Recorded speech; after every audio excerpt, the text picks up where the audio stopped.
Let's begin with why studying English is so important in Costa Rica. Gao, what do you think drives the necessity to study English here? Well, one key reason is the increasing demand for English in the job market. Many international companies and industries require English proficiency. Absolutely. It is not just about career opportunities, but also about the access to global information and culture. So far, for those looking to study English, what options do you think they are available? Well, Costa Rica has a variety of options from universities offering language programs to private language institutes, and well, the choice depends on your goals and budget. Well, that's true. The options are there, but it's essential to research and find the best fit.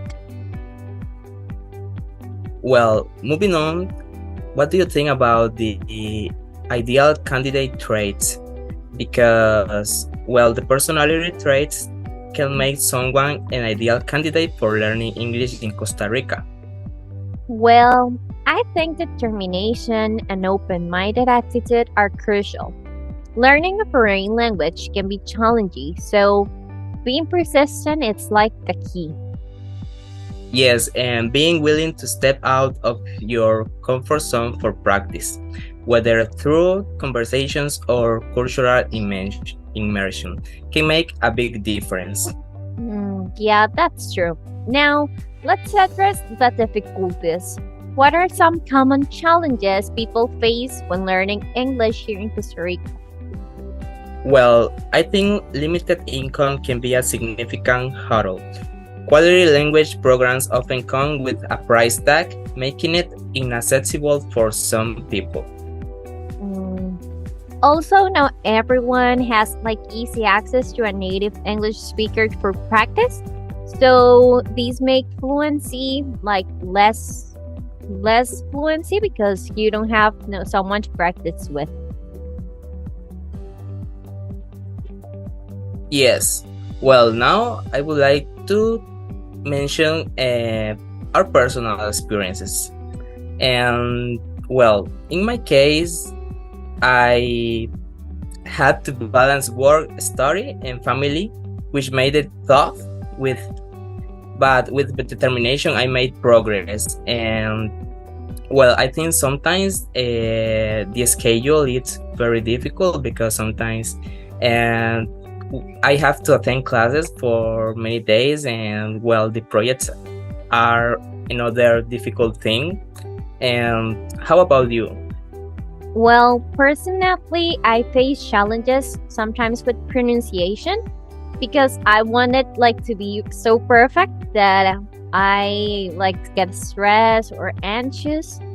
And well, I know that grammar is important in English, but sometimes grammar is so difficult because there are a lot of punctuations, subject, nouns, adjectives, adverbs, and all these sometimes cause a sense of knowing the things because you feel stress when you don't know how to write something or how to say something. But I think the most challenging part of learning English from my experience, it's that sometimes you don't know how to express the same things because usually we are learners, so we think before we think in Spanish and then we say it in English. So this translation part make it so hard for us to understand about the topic and knowing what is the right thing to say. Yes, you're right. And another important aspect I would like to talk is that sometimes to study in a university, it's very difficult for some people. But I think if we are motivated and we can study by and media access. For example, we can learn by YouTube and some programs that are free, which are in internet. I think it's we can learn by these means. And finally, there are some tests to certify your knowledge in English, and that would be a good option. Well, thank you for joining us in this episode, in this podcast episode. And we hope our Yes. insights can be helpful for those who want to keep learning. Keep learning and staying persistent and being persistent. And remember, you can achieve your language goals. You just need to trust in yourself. Yes, and well, this is a wrap for today's podcast. Don't forget to share your own experiences and thoughts with us. Until next time, well, happy learning. I hope everyone learns a lot, and it was an honor to be here with you. Bye.